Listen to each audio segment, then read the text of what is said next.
Hello, welcome to our presentation. This is the 2055 group video assignment. Here's a brief overview of our presentation. Pause if you need more time to read. I just wanted to quickly go over what resilience and civility are and why it is so crucial for safe client care. So, to quickly summarize what we have on our slide already, resilience is a dynamic process that enables people to bounce back from difficult situations. In healthcare, resiliency is crucial for safe client care as it enables workers to perform under pressure, make sound decisions, and communicate effectively. Resilient individuals are aware of their limitations and self care needs, which helps prevent errors and coordinate care effectively. Civility, on the other hand, is essential for building relationships that support collaboration and therapeutic connections between nurses and patients. It is essential for safe client care as it promotes respectful communication and teamwork. A civil workplace culture fosters respect, open communication, and high functioning teams, ultimately enhancing patient care. Okay, now that's done, I hope you enjoy our skit Nurse Venger's Civility War.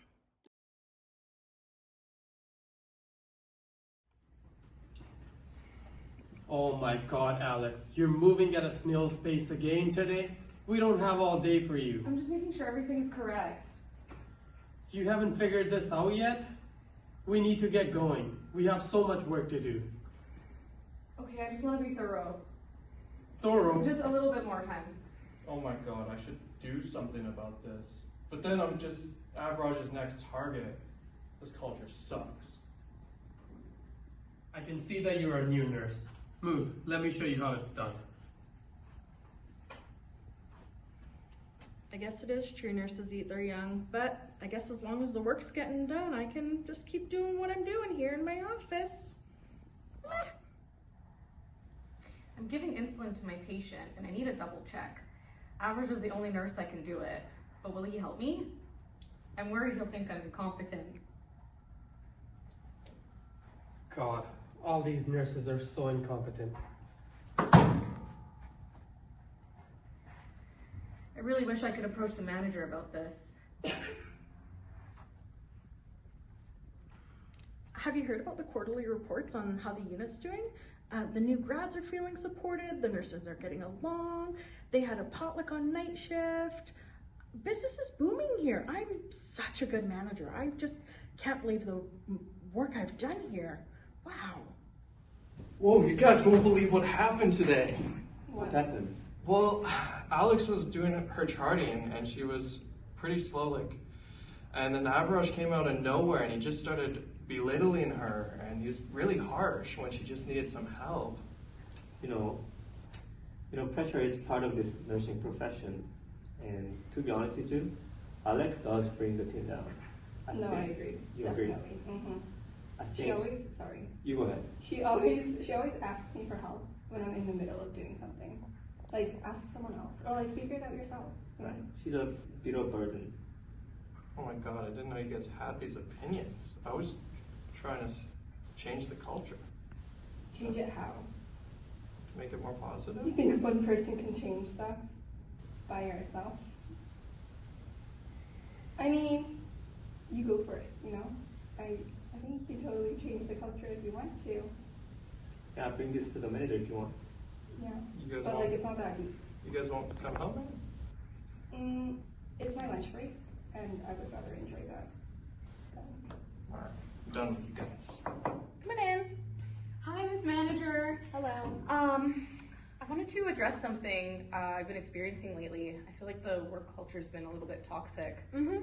I don't know what to do about it. I think you're new and you'll get used to it. Oh, okay. I was hoping to get some help. And maybe the nurse educator can help you. I don't really have time.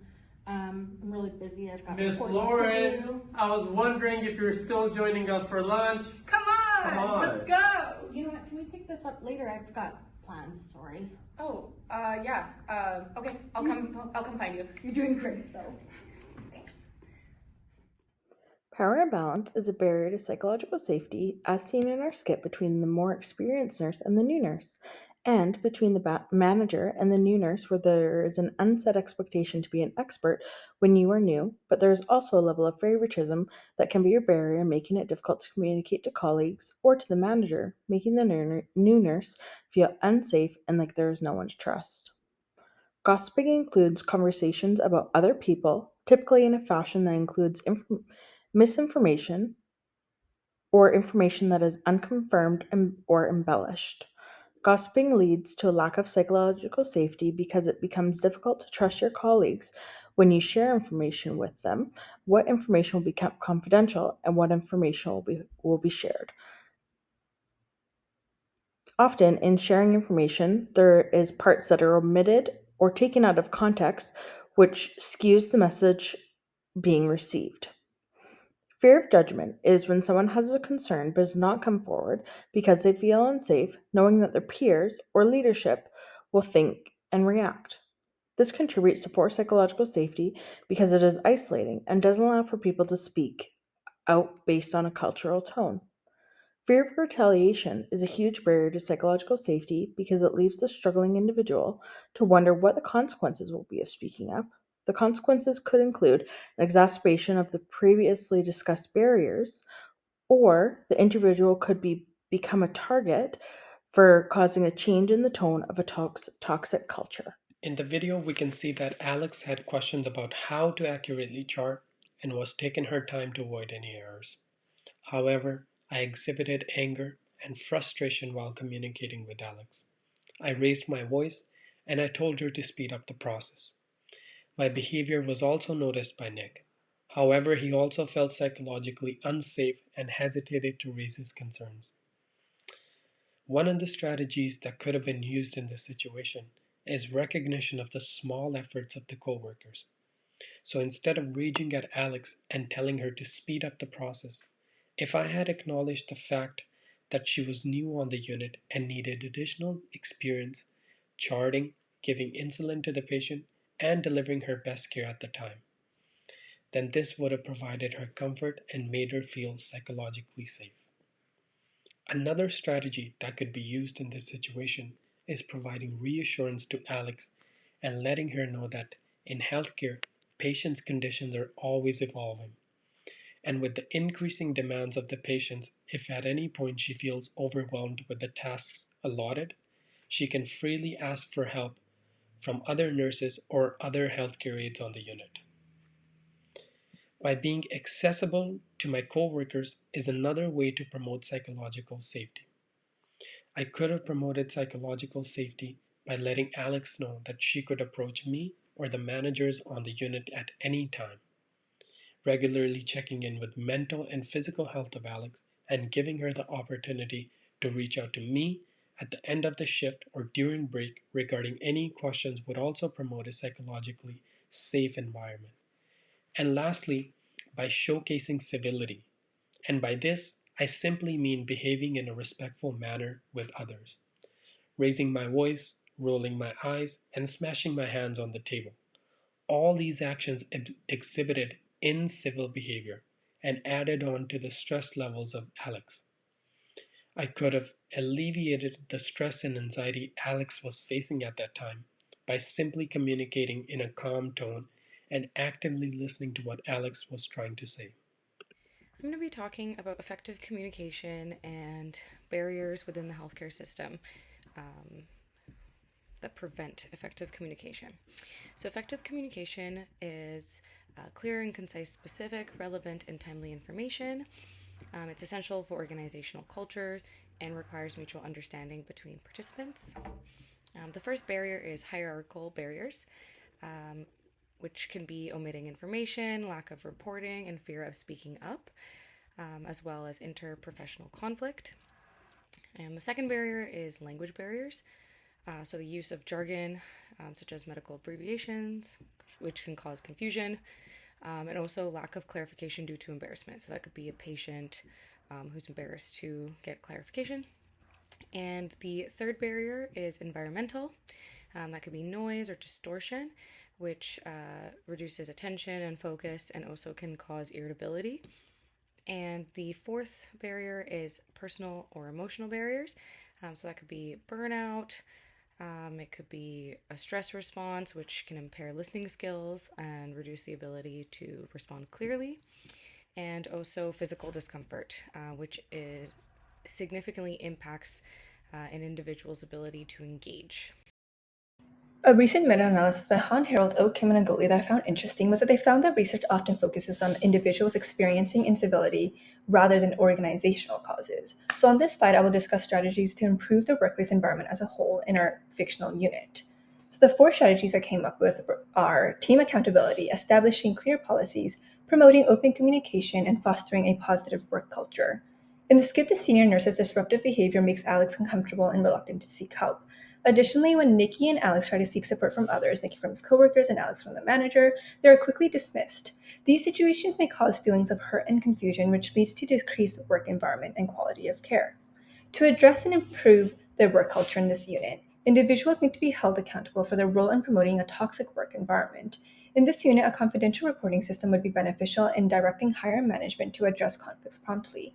Overall, dismissive and belittling behavior needs to be addressed, and policies need to be in place regarding professional conduct and the consequences of incivility.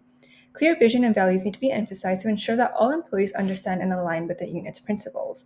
Individuals in leadership roles need to be encouraged to have open conversations and promote a positive work culture. They should lead by example and model the behavior they want to see. By providing training on addressing incivility and conflict resolution, a positive work environment can be established through mutual respect and understanding. Lastly, this unit would also benefit from regular team building exercises or social events to help promote and strengthen collaboration and inclusivity. Thank you, Joanna. Now let's move on to strategies for personal resilience. I did most of my research based on document named Building Personal Resilience by Teresa M. Stevens. According to the document, I identified 3 personal strategies to withstand workplace adversities. First strategy is adopting a holistic approach to well-being. This includes not only physical health through regular exercise, which improves stamina, but also mental health care. For instance, in the scenario, Alex could look for where she has access to mental health resources and regular check ins to ensure she can handle the pressure of the job. The next point is organizing work for personal resilience. Aligning duties with a nurse's strengths can significantly boost morale. For instance, in the fictional scenario, Alex could choose to work for a position that utilizes her meticulous nature and precision rather than speed. Focusing on rewarding aspects of their roles will also increase job satisfaction and overall resilience. Lastly, I want to discuss support network. Emotional support and a sense of belonging are vital. As seen with Nicky in the video, although his decision to support Alex didn't work out very well, the power of a supportive peer could go a long way. A support network that addresses challenges collectively can prevent a nurse from suffering workplace adversities. By implementing these 3 strategies, nursing staff can withstand workplace adversities, ultimately leading to better care for patients. Thank you, Sol. Now I will be discussing 3 strategies for promoting team resilience. All the information here is from an article titled How to Build a Resilient Healthcare Team by Heather Roach and Amanda Zhang for the Anxiety and Depression Association of America. The first strategy is empathetic workplace communication. We empathize with our patients and should do the same with our coworkers. Empathetic communication involves active listening and caring for your coworkers. An example of this would be to have a simple drop in with a coworker to let them know that they are cared for. This will build trusting and a resilient workforce since they will be a stronger team. The second is normalizing seeking help. Healthcare is a tough industry. If seeking help is normal, then it will make the workplace a better learning environment and will make the staff more resilient to any circumstances. People will be able to learn from their mistakes and not feel scared to do new things that they have yet to learn or need to learn. And the third is having a peer support system. Nursing is a unique profession, so having a system where you can talk to someone who knows what you're going through is very helpful. It will allow the team to have a positive attitude and gives them another outlet. All these strategies are there to build a resilient healthcare team that works together through any problem.